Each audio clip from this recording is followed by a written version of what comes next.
Hi, ഞാൻ doctor Teenu Sara Abraham, consultant dermatologist, Beau Esthetica skin clinic, Kochi, Kottayam.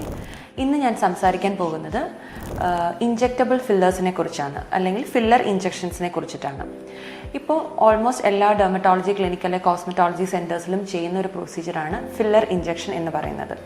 നമ്മുടെ age കൂടുന്നതനുസരിച്ച് നമ്മുടെ ഫേസിലുള്ള വോളിയം ലോസ് സംഭവിക്കുകയും ചില ആൾക്കാരിൽ റിങ്കിളിങ്ങും ഒക്കെ ഡെവലപ്പ് ചെയ്യുകയും ചെയ്യുന്നു. ഇങ്ങനെയുള്ള കണ്ടീഷൻസിൽ നമുക്ക് ഫില്ലേഴ്സ് ആ വോളിയം ലോസ് നികത്തുന്നതിന് വേണ്ടിയിട്ട് നമുക്ക് യൂസ് ചെയ്യാവുന്നതാണ്.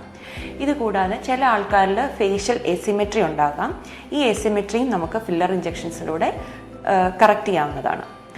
ഇത് കൂടാതെ നമ്മൾ ഫില്ലർ ഇഞ്ചെക്ഷൻസ് യൂസ് ചെയ്യുന്നത് ചിലരിൽ ആക്നെ സ്കാർ ഡെവലപ്പ് ചെയ്യും. ആക്നെ വന്നതിന് ശേഷം ഉണ്ടാകുന്ന സ്കാർസ്, ഈ കുഴികൾ നികത്താനും നമ്മൾ ഫില്ലേഴ്സ് യൂസ് ചെയ്യാറുണ്ട്.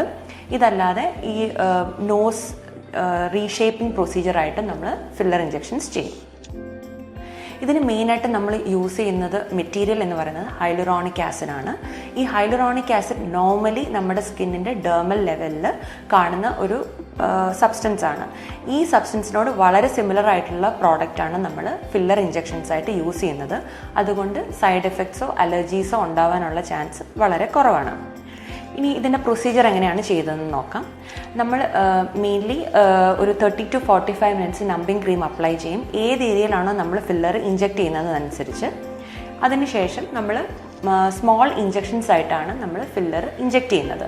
ഇതിന് ചില ആൾക്കാർ നീഡിൽസ് വെച്ചിട്ട് യൂസ് ചെയ്യാറുണ്ട്, കാനുല വെച്ചിട്ടും യൂസ് ചെയ്യാറുണ്ട്. കാനുല വെച്ച് ചെയ്യുന്നതാണ് കുറച്ചും കൂടെ സേഫർ, ബിക്കോസ് ഇത് നമ്മുടെ ബ്ലഡ് വെസൽസിൽ ഫില്ലേഴ്സ് കയറി കഴിഞ്ഞിട്ടുണ്ടെങ്കിൽ അത് കോംപ്ലിക്കേഷൻസിന് ഇടവരുത്താം. ഇത് കാനുല യൂസ് ചെയ്യുന്നത് വഴി നമുക്ക് പ്രിവെൻറ്റ് ചെയ്യുകയും ചെയ്യാം. പക്ഷേ എക്സ്പീരിയൻസ്ഡ് ആയിട്ടുള്ള ആൾക്കാർക്ക് നീഡിൽസ് വെച്ചിട്ടും തന്നെ ഫില്ലർ ഇഞ്ചെക്ഷൻസ് ചെയ്യാറുണ്ട്. ഇനി ഇതിൻ്റെ സൈഡ് എഫക്ട്സ് എന്തൊക്കെയാണെന്ന് നോക്കാം. നമ്മൾ ഫില്ലർ ഇഞ്ചെക്ഷൻ ചെയ്യുമ്പോൾ വളരെയധികം ട്രെയിൻഡ് ആയിട്ടുള്ള ഡെർമറ്റോളജിസ്റ്റിൻ്റെ അടുത്ത് തന്നെ പോയിട്ട് വേണം ചെയ്യാനായിട്ട്. കാരണം ഇതിൽ ബേസിക്കായിട്ട് വരുന്നൊരു സൈഡ് എഫക്റ്റ് എന്ന് പറയുന്നത് ബ്രൂസിങ് ഉണ്ടാകാം. കാരണം ചെറിയ ബ്ലഡ് വെസൽസിൽ ഇതിനെ ടച്ച് ചെയ്ത് പോകുന്നതുകൊണ്ട് ചെറിയ ബ്ലഡ് വെസൽസ് പൊട്ടുന്നു, അതുവഴി ബ്രൂസിങ് ഉണ്ടാകാം.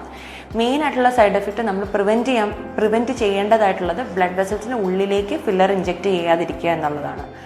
അപ്പോൾ അത് എക്സ്പീരിയൻസ്ഡ് ആയിട്ടുള്ള ആൾക്കാർക്ക് മാത്രമേ ആ ഫേഷ്യൽ അനാറ്റമിയെക്കുറിച്ചുള്ള ഒരു വിവരം ഉണ്ടാവുകയും അങ്ങനെയുള്ള ആൾക്കാർക്ക് മാത്രമേ കറക്റ്റായിട്ട് എവിടെ ഫില്ലർ പ്ലേസ് ചെയ്താലാണ് ആ ഇഫക്റ്റ് വരിക എന്ന് മനസ്സിലാവുകയും എവിടെ ഡേഞ്ചർ ഏരിയാസ് എവിടെയാണെന്ന് മനസ്സിലാക്കി ഇഞ്ചെക്ട് ചെയ്യാനും സാധിക്കുകയുള്ളൂ.